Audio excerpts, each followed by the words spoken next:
It's another day with the physicians where your health is our business.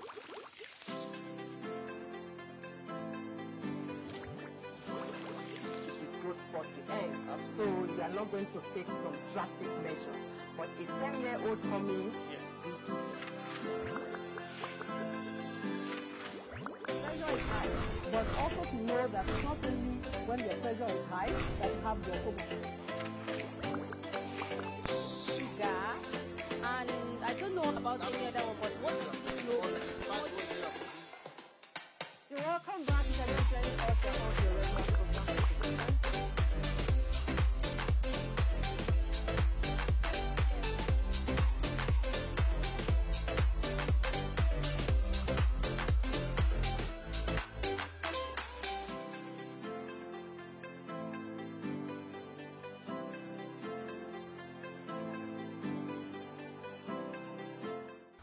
Rape is forced and unwanted sexual intercourse. Both men and women of any age can be raped. As rape is now understood, a rapist or a victim may be an adult of either gender or a child. Although rape can occur in same-sex intercourse, it most often committed by male against a female. Majority of the victims do not come out to speak about the incident and most times don't even report it due to what we call the culture of silence. Our expert will educate us more about rape, how it affects both genders, application to the married couples, and why silence isn't the answer in need. On our today's episode, The Physicians.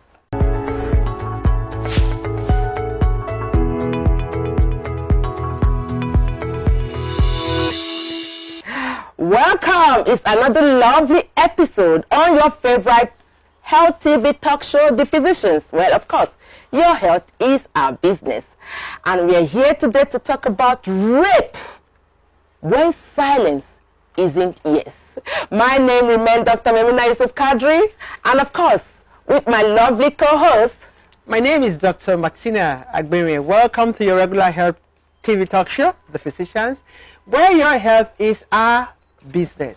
Yes, so we're talking about rape when silence isn't yes.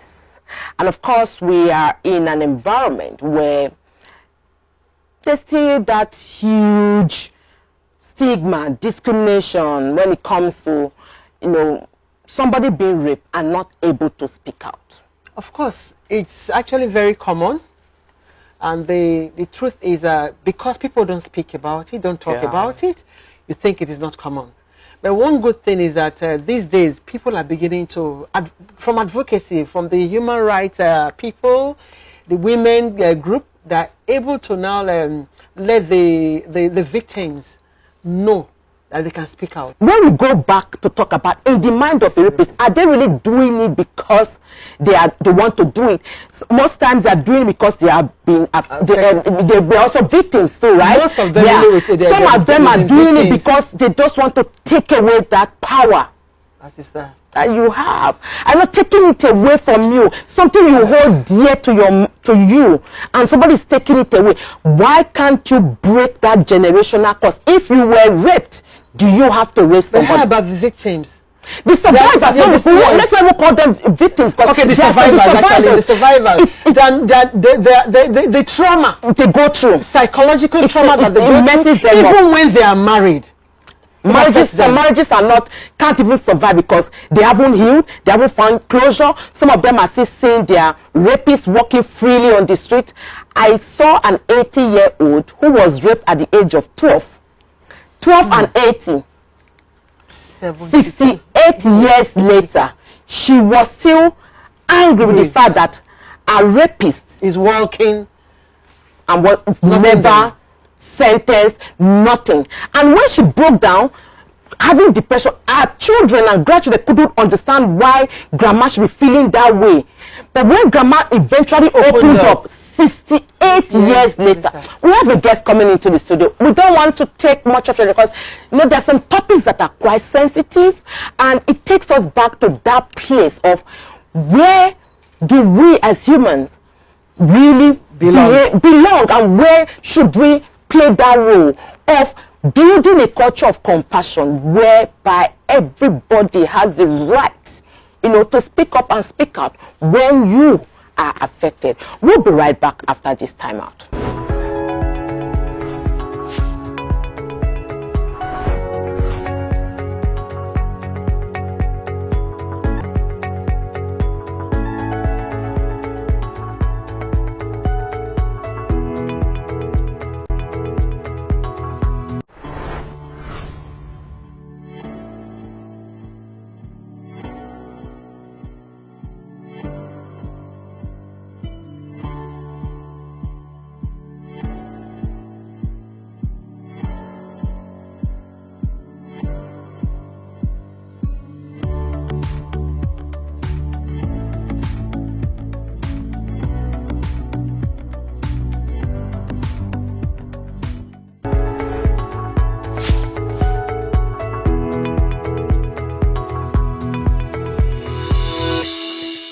Welcome back. If you're just joining us, this is your favorite health TV talk show, The Physicians, where your health is our business. And on today's show, we're talking about something a topic that is so sensitive. And sometimes when you hear about it, you ask yourself, how do these survivors, how do they go through it? But again, there's still a lot of culture of silence in our environment. Stigma, discrimination attached to people that have been raped. So in essence, we're talking about rape when silence isn't yes. And we have a lovely guest on our show who knows our onions. She is no other person than Mrs. Dooshima Gbahabo. She's a registered nurse and midwife, also a lecturer at the Department of Nursing Services, College of Medicine, University of Lagos. You're welcome, ma'am. Thank you very much. Welcome to our program, The Physicians, where your health is our business. Today we're talking about something that is very, very touching. Yeah. Especially amidst the COVID-19. Yes. And being in difficult times, we heard a whole lot of, rape cases, incest, domestic violence, but we want to take it from the angle of rape when silence isn't yes. So what do we mean by that cliche, when silence isn't yes? There are 4 mechanisms when a person anticipates rape. Now, the person either freezes, the person fights, or the person flees, runs away, or fights the attacker, or the person goes into tonic immobility. And this person can either be a woman or a man. So tonic immobility is that state of helplessness. Your senses are still, you know what is happening, but simply you are paralyzed. It's also called rape paralysis. It renders you non-active. So you are there, you are submissive, but unconsciously submissive. And that is why we say when silence isn't yes. Because the person cannot also voice out. When you ask them, you say, I couldn't shout. I tried to scream, but no voice. I tried to struggle, but my body was weak. Some people tell you that they were shouting, but the shouting was more of an internal thing as against even an outward thing. And nature has made it so much so that sometimes the predators are aggressive. But when a victim goes lame, the quantum of physical violence that would have accompanied the rape, it's not there. Even in lower animals, when a bigger animal is attacking a smaller animal and it is not moving, the rate of attack is minimal. So that is why, and unfortunately it is mistaken by even the victim herself, because she feels blame. After she would say, why didn't I fight back? Why didn't I react? Why didn't I push? But she couldn't have done it, because these are physiological functions of the body. And it is in that sense that we say when silence isn't yes. Okay, so now you're talking about the silence during the act. Yes, during the act. And not after the act, when they don't even voice out, they're not able to talk to people, tell people. No, I'm talking about the silence during the act of rape. And also, also because of our sociocultural our beliefs, Yeah. a woman who is raped would naturally be blamed, even if it's not her fault. Why? Well, Who can break these genes? Who can break Yeah, it? because we need more people to break this culture of Yes. silence. Because again, some schools of thought think is because punitive measures are not there against the attackers. Because even if you come out and say I was raped, you are blamed. You are ostracized. Nobody may want to come. If you are an unmarried girl, for instance, you are labeled. Yeah. You are labeled. So because of that, they are ashamed. The families blame them. So people react differently. Yes. Like these first stages you just talked about, Yes. you can find an individual Yes. going maybe just the first one, or that one can Yes. even go into that Exactly. tonic Yes. paralysis. Paralysis, So what yes. are some of the consequences of this behavior on the nation, on the family, the health, the police, and of course on the legal authorities? What are some of the consequences?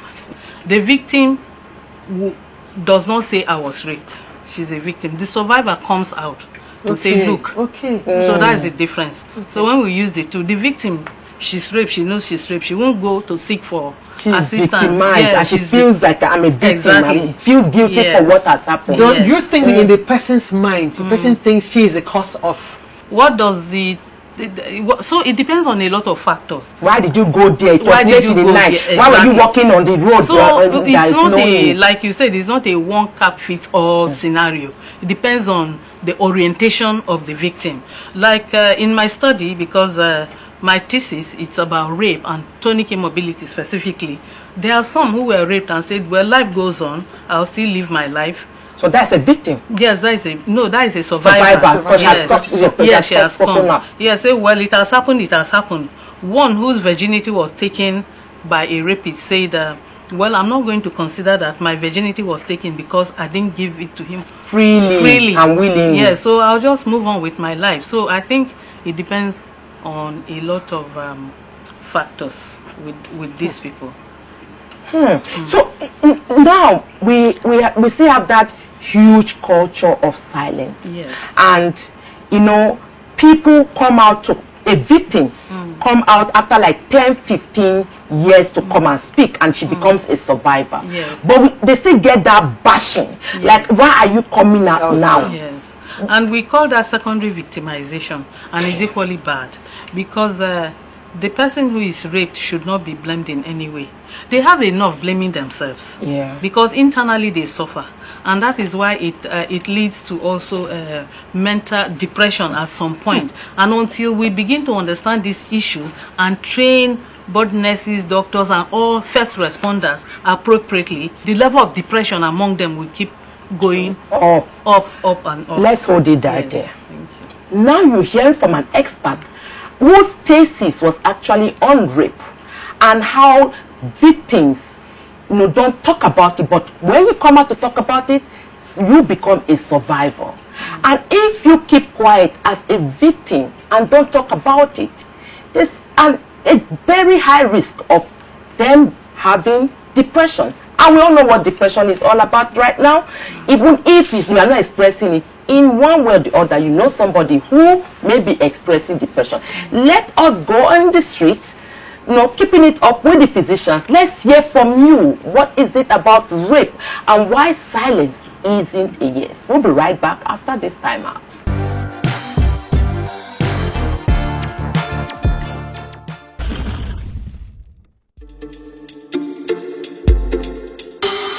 For me, rape occurs when there's no consent that's taken before having sex or intercourse with somebody. Castration. I feel like anybody that can see someone in that much pain, something that they are not enjoying, it's not consensual, and you still take advantage of that person or the situation, then you shouldn't be allowed to do it again. They should just cut off your... I think power, definitely power.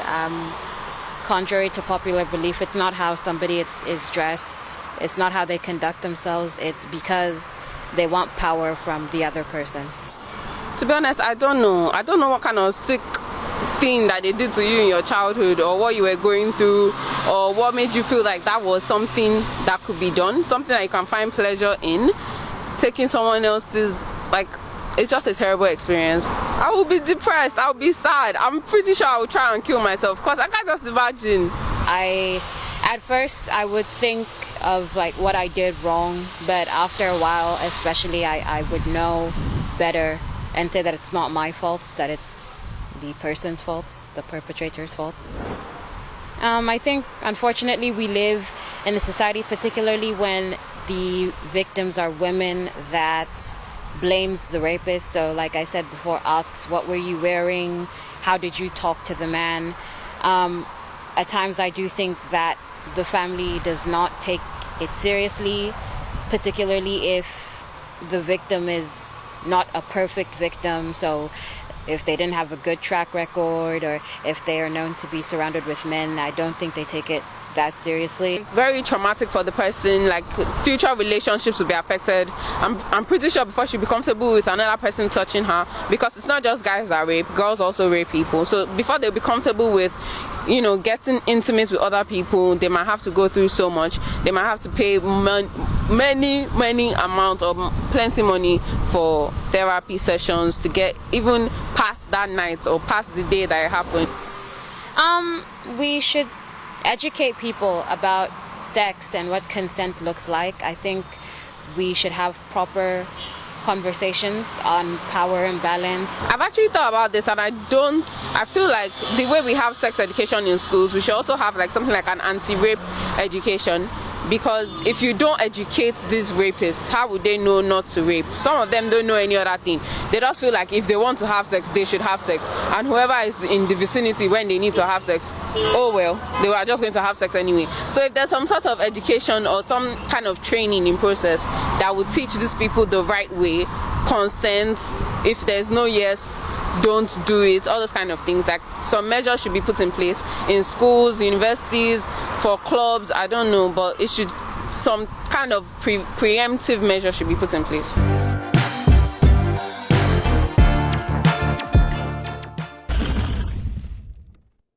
Now, Mrs. Gbahabo, you are a lecturer in the School of Nursing Sciences at University of Lagos, and you are actually talking to frontline health workers, because nurses will know their role. Doctors will come do their thing. Nurses are the ones that stay more with patients than, you know, any other health. Laboratory people will come take their blood test and go, or urine, whatever, but nurses play a very important role. How can we begin to address this from the nursing angle?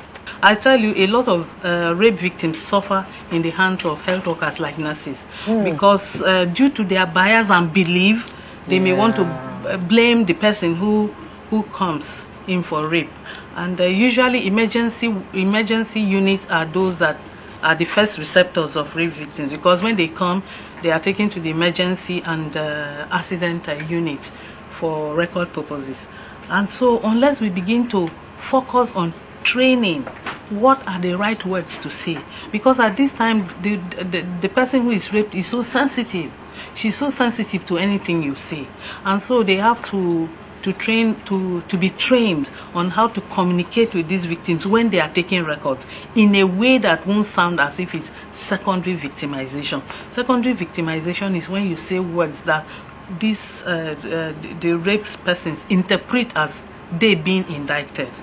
And there are specific languages and actions that we must take, and adequate history taken, because this history taken also, if peradventure it goes to court, you will need to admit that first evidence you took why the person was being raped. But what about the law enforcement agencies? It is the same. It is the same. Because the behavioral attitude it messes up the whole yes. evidence and everything. What I've seen is they do it in such a way that the person who is even the survivor or the victim is unable to come out. Yeah, exactly. Because they will ask you what was your state of mind at that time. One of my participants told me that, look at her, you are behaving now as if you didn't enjoy it. Can you imagine? Now withdraw this case.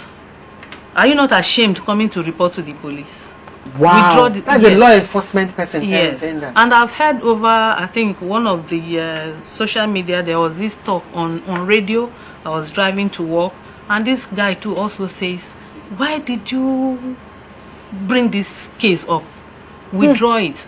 And I have also one of my victims who was raped by a pastor who called her because she's a minister in the church. She sings.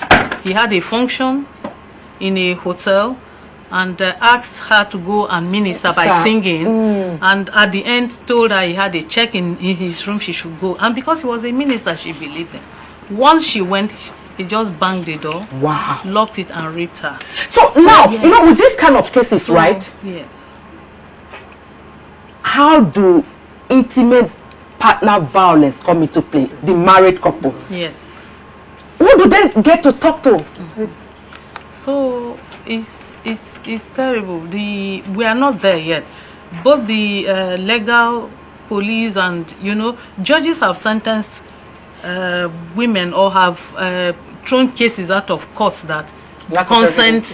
That consent was given by a lady or a man, not reacting. What do you think is responsible for somebody to rape another person? What do you think is actually in the mind of that rapist? It's in the mind of that rapist. It's in the mind of that rapist. It is in the I say it's everything. Like now, we are in turbulent times now. The youths too are not getting satisfied. Sometimes they want to vent out anger, a lot of things. They see trouble in the home. I mean, these are questions that we may not have the answers now. A 60-year-old man 2 days ago was paraded on one of the televisions. He had raped 3 of his daughters. One had given birth. The one that gave birth is 17. Just 2 days ago. So when the girl the mother kept asking her, why do you who impregnated you? Yes. And the father will say, don't worry, I'm going to find out. I will do this. So are you is the woman trying to say that she doesn't know that it's her husband? I want to say some mothers actually she didn't have enablers. Yes. For instance, there was one that happened, right? And the girl kept telling the mom that the stepfather was always harassing her. And the mom wouldn't believe that you want to break my marriage. Exactly. It's not possible. Yeah. The biological father is increasing in Lagos. Yes, I mean, and not just Lagos. Incest is increasing everywhere. Why people say that the mothers need to be very sensitive. When they report and tell them things, they should take action. At the end of the day, this man got this girl pregnant. Yeah, and so that's why it's continuing. And the law, with regards to when you come to report that you are being raped, doesn't also support, because it tells you that you have to bring evidence. Yes. So how many people know that you are not supposed to take your bath immediately after being raped? How many people?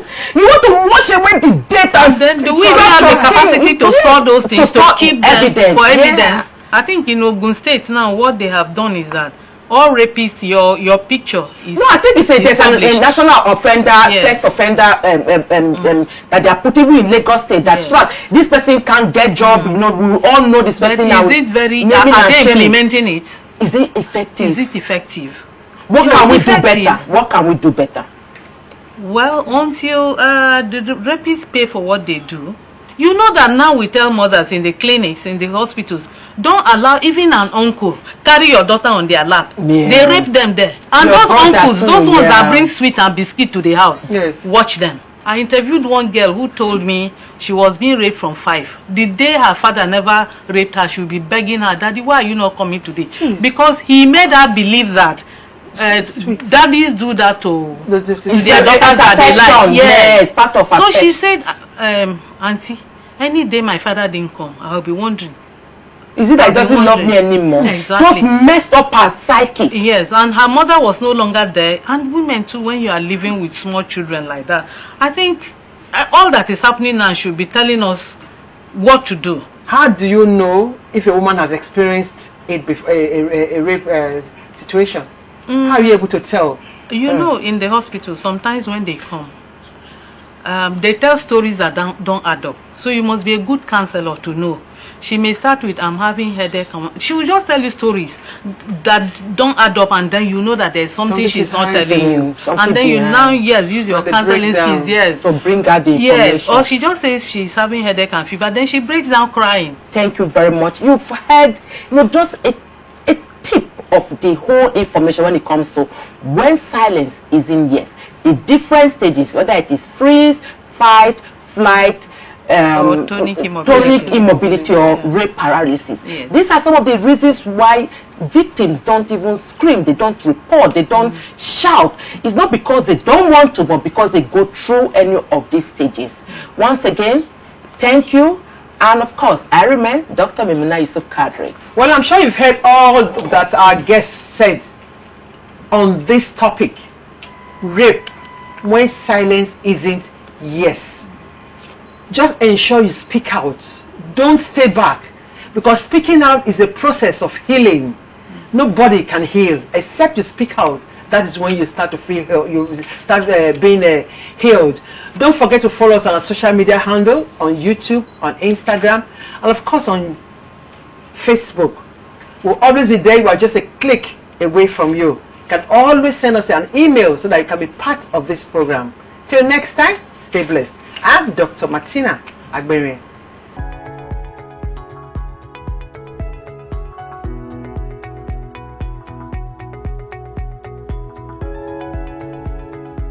Hello, my name is Dr. Isiawe. I'm an endocrinologist and the medical director for Rainbow Specialist Medical Center, Lekki. You're watching The Physicians. Make sure you stay tuned, follow them on YouTube and all the social media handles. And then so it's quite in order for somebody with the fibroid to bleed.